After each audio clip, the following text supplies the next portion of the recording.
Assalamualaikum warahmatullahi wabarakatuh. Nama saya Lucky Prasetyo dengan NIM 8040190199 yang kelas 11 PS3 mata kuliah Sistem Informasi Manajemen. Di sini dengan tugas membuat BMC atau Business Model Canvas. Baiklah, di sini adalah hasil tugas BMC saya dengan studi kasus peternakan. Dan di sini saya membuat dengan peternakan sapi. Oke. Dan di sini pun sudah ada 9 pilar utama. Dan saya akan jelaskan satu per satu. Berikut penjelasannya.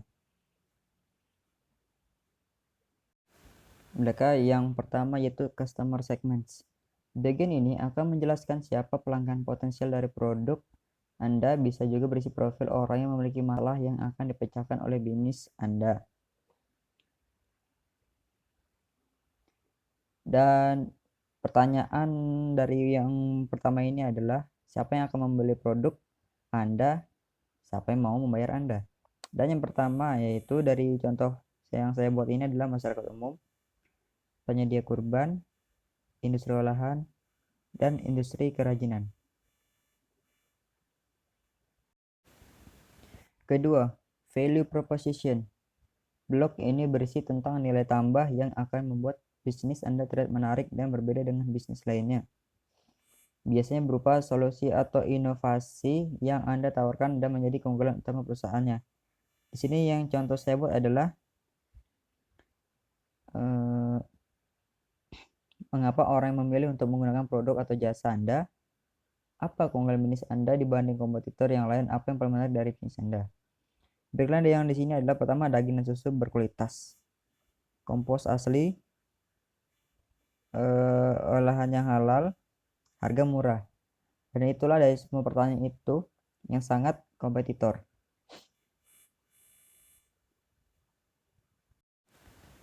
Yang ketiga adalah channel. Channel adalah media bisnis yang Anda gunakan untuk mendeliver solusi yang kamu tawarkan untuk sampai ke konsumen. Channel ini bisa berupa website, online, advertisement, aplikasi, bahkan seorang salesperson.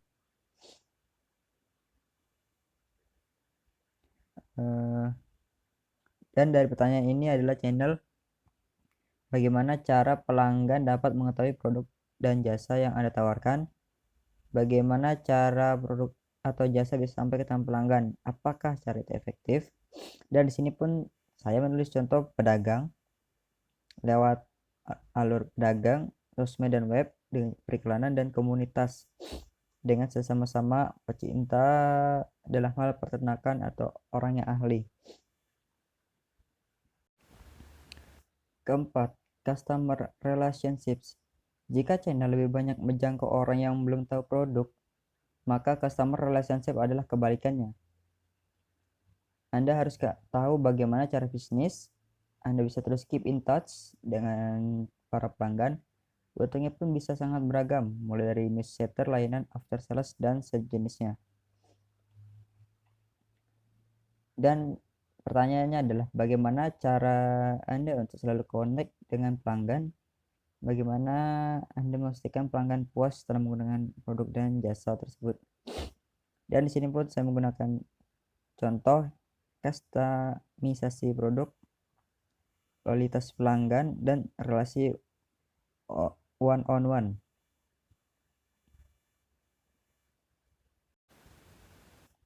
Kelima, revenue streams. Pada kedua blok bagian bawah, cost and revenue, kamu perlu menjabarkan struktur finansial dari perusahaan. Di bagian revenue, tentu yang perlu dituliskan adalah produk dan jasa apa yang saja yang dapat memberikan pemasukan. Dan pertanyaannya adalah bagaimana cara bisnis Anda menghasilkan uang, apa saja produk dan jasa yang dijual. Di sini saya menulis contoh. Pertama, penjualan daging atau susu, hasil olahan, bibit sapi, kompos, dan biogas, supaya fase ini pun bisa terus diulang terus menerus.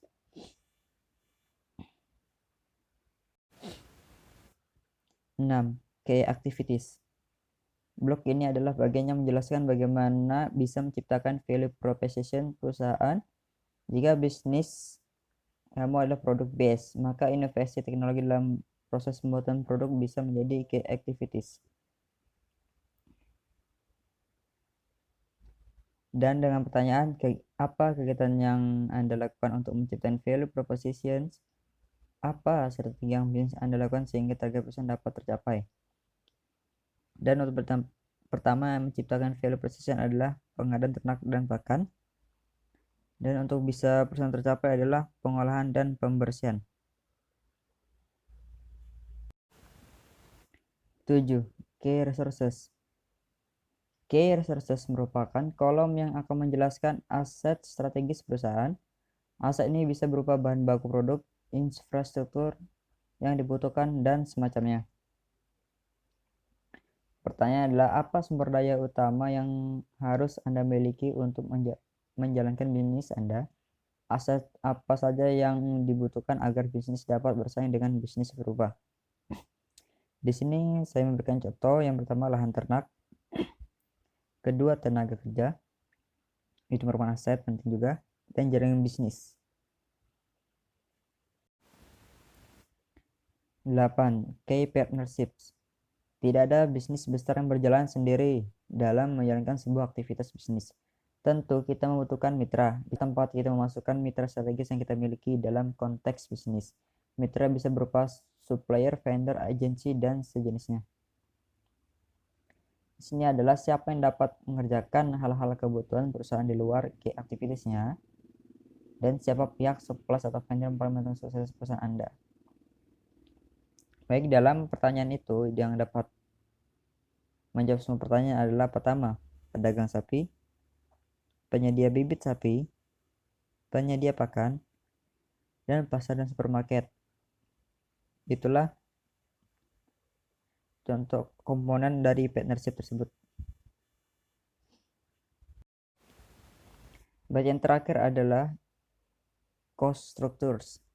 Ada bagian terakhir ini, kita harus menentukan biaya apa saja yang dibutuhkan untuk menjalankan keseluruhan aktivitas bisnis. Untuk mempermudah struktur biaya dapat diisi berdasarkan isian pada kolom key activities dan key resources dan channel. Pertanyaannya adalah, pengeluaran apa saja yang dibutuhkan untuk menjalankan model bisnis ini? Kemudian biaya apa yang dibutuhkan setiap elemen key activities, key resources, dan channel. Di sini membuat saya memberikan contoh. Pertama, fixed cost, sapi, kandang, tenaga kerja, lahan, dan kendaraan. Setelah itu adalah variable cost, pakan, obat-obatan, konsentrat, dan vitamin. Dan itulah hasil tugas saya BMC dengan studi kasus peternakan. Dan jika saya ada kesalahan dalam menjelaskan apapun dalam penulisan, mohon maaf. Dan saya akhiri. Wassalamualaikum warahmatullahi wabarakatuh. Terima kasih.